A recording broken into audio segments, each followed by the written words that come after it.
எல்லாத்துக்கும் வணக்கம். என் பேர் கோபி.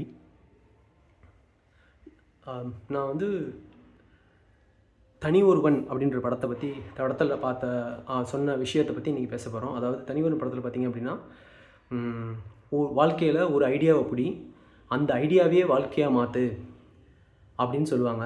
அது ரொம்ப அருமையான டைலாக்கு. படமே பார்க்கறதுக்கு செம்மையாக இருக்கும்.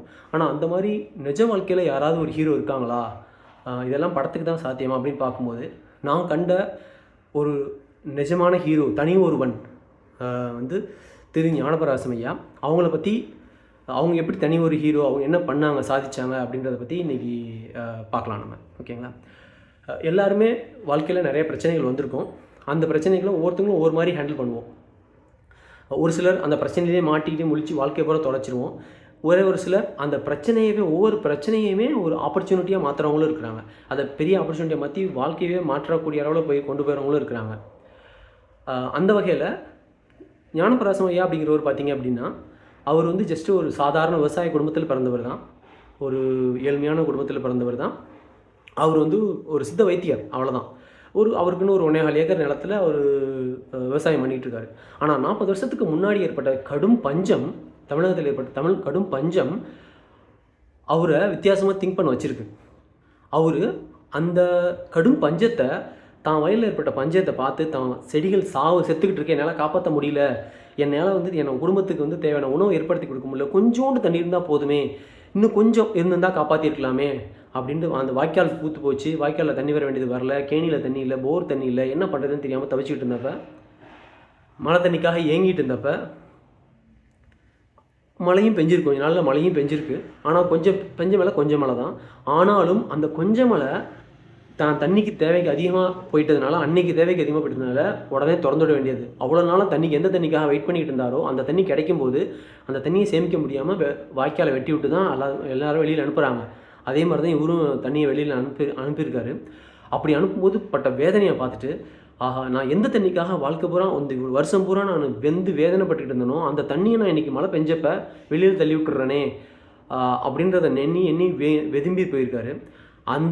இதை வந்து நான் எப்படி நான் இப்படி தண்ணியை விடக்கூடாதே, இது என்ன பண்ணலாம் அப்படின்னு யோசித்தப்போ தான் அவர் யோசித்து ஏன் நம்ம வந்து வரப்பை வந்து உயர்த்தி நம்ம தண்ணியை பெய்கிற மழையை, என் வயலில் பெய்கிற மழையை என் பூமிக்குள்ளேயே போகணும், தண்ணிக்காக தானே இவ்வளோ பாடுபட்டிருக்கோம், நம்ம வந்து அந்த தண்ணியை விட்டுறக்கூடாது அப்படின்ட்டு ஒரு வைராக்கியத்தோட வரப்பை கொஞ்சம் பெருசாக்கி, அடுத்த பெஞ்ச மழையை என் வயலில் இருக்கிற செடிகள் அழுகுனாலும் பரவாயில்ல, அழுகிட்டு வீணாக போனாலும் பரவாயில்ல அப்படின்னு நினச்சி, அந்த செடிகளை காப்பாற்ற முடியாமல் போனாலும் தண்ணியை நான் காப்பாற்றி ஆகணும் அப்படின்ட்டு தண்ணியை சேமித்து வச்சுருக்கிறாரு. அது ஒரு ஏக்கரில் தண்ணி பார்த்திங்க அப்படின்னா, ஒரு அங்குலம் தண்ணி நின்றுச்சு அப்படின்னா, ஒரு சொல்கிற கணக்கு பார்த்திங்கன்னா 1 மெட்ரிக் டன் தண்ணி எவ்வளவு நிற்கும் அப்படிங்கிறாங்க. அப்போ 12 அங்குலங்கிறது கிட்டத்தட்ட 1 அடி. அப்போ எவ்வளோ தண்ணி அப்படிங்கிறத நீங்களே கணக்கு பார்த்துங்க. இவர் வந்து கிட்டத்தட்ட ஒரு 4-5 அடி பரப்பு போட்டார். கிட்டத்தட்ட ஒரு குட்டை மாதிரி ஆக்கி பெய்கிற தண்ணியை பூரா தன்னோட நிலத்துலேயே விட்டார். இப்படி பண்ணுறதுனால என்னாச்சுன்னா, அவருடைய நிலத்தில் நல்ல விவசாயம் அவர் பண்ண முடிஞ்சு, தேவையான அளவு தண்ணி அவருக்கு கிடச்சிது, பூமியோட நீர்மட்டம் உயர்ந்துச்சு. அதனால் அவரோட விவசாயம் சீரும் செழிப்பாக பண்ண முடிஞ்சு. இப்போ அவர் என்ன பண்ணுற, அவர் ப்ராப்ளம் வந்து இதில் சால்வ் ஆகுச்சு. இதை மற்றவங்கள்ட்டையும் சொல்லி எல்லோரும் இதோட நின்றுருப்பாங்க. ஆனால் இவர் இன்னும் டீப்பாக போய் மற்றவங்களுக்கும் உதவி பண்ணலாம் அப்படின்ட்டு அடுத்தவங்களையும் இதை நீங்கள் செய்யுங்க அப்படின்னு சொன்னப்போ, ஆனால் அவங்க வந்து பார்த்திங்கன்னா, நீ தான் பைத்தியக்காரன், ஒரு இவ்வளோ பெரிய வரப்பை போட்டு 1/4 ஏக்கர் நிலத்தையே வீணாக்கிட்டேன், 1 ஏக்கரில் 1/4 ஏக்கர் நிலத்தையே வீணாக்கிட்டேன், என்னால் அதெல்லாம் பண்ண முடியாது அப்படின்னு சொல்லவும், ஆஹா, இதை நம்ம எப்படி வந்து அவங்கள எப்படி செய்ய சொல்லலாம், ஏன்னா அவங்களுக்கு செஞ்சாங்கன்னா இந்த ப்ராப்ளம் சால்வ் ஆகிடும், ஏன் செய்ய மாட்டேங்கிறாங்க அப்படின்னு அதுக்கும் யோசிச்சுட்டு, சரி நம்ம ஊரணி எல்லாம் இருக்கிற மாதிரி மரத்தை சுற்றி வளர்த்துட்டா, அது நமக்கு தேவையான மரத்தை வச்சுட்டோம்னா அதில் வருமானம் தானே அப்படின்ட்டு அதில் மரம் வைக்க வச்சுருக்காரு. அப்படி ஏற்படுத்தப்பட்ட ஐடியா தான் இன்றைக்கி வரப்பு வேளாண்மை அப்படின்ற ஒரு புது கான்செப்டே வந்து காயின் பண்ணியிருக்கு. அது அந்த ஒரு புது கான்செப்டே வந்து உருவாக்கியிருக்கு. ஓகேங்களா? இன்றைக்கி பார்த்திங்க அப்படின்னா,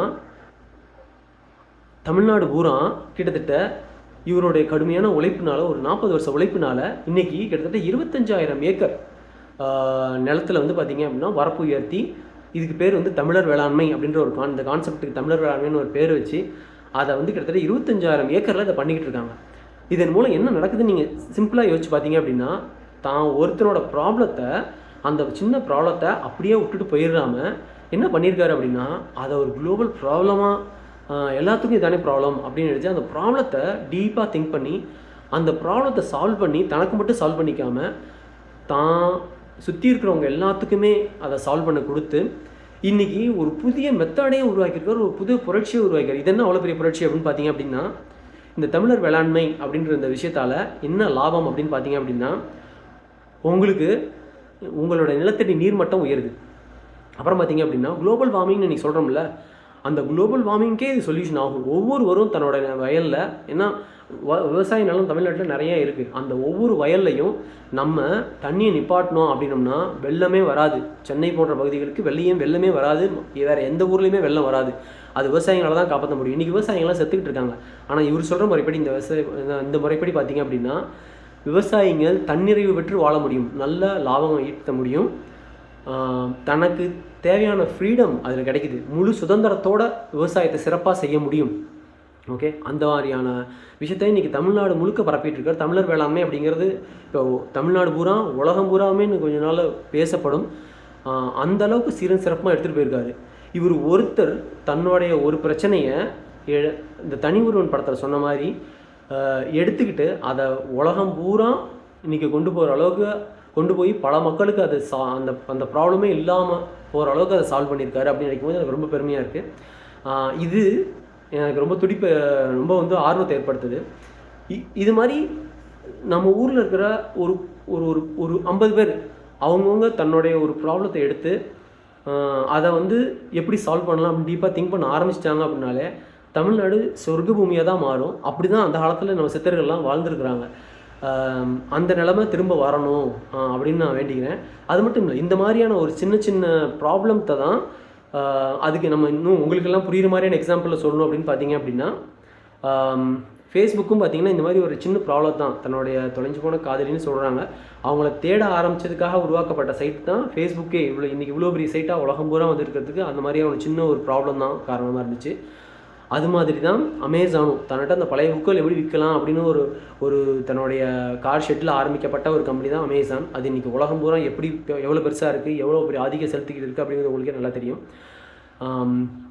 அப்படி உருவாக்கப்பட்டது தான் கூகுளும் கூட. இந்த மாதிரி பல எக்ஸாம்பிள்ஸ் இருக்குது. ஆனால் நம்ம ஊரில் நமக்கு தெரிஞ்ச எக்ஸாம்பிள் நம்ம திரு ஞானப்பிரகாசம் ஐயா. அது எனக்கு ரொம்ப பெருமையாக இருக்குது. இது மாதிரி இன்னொரு தனிப்பெரும் ஆளுமையோட இன்னொரு வீடியோவில் சந்திக்கிறேன். நன்றி, வணக்கம்.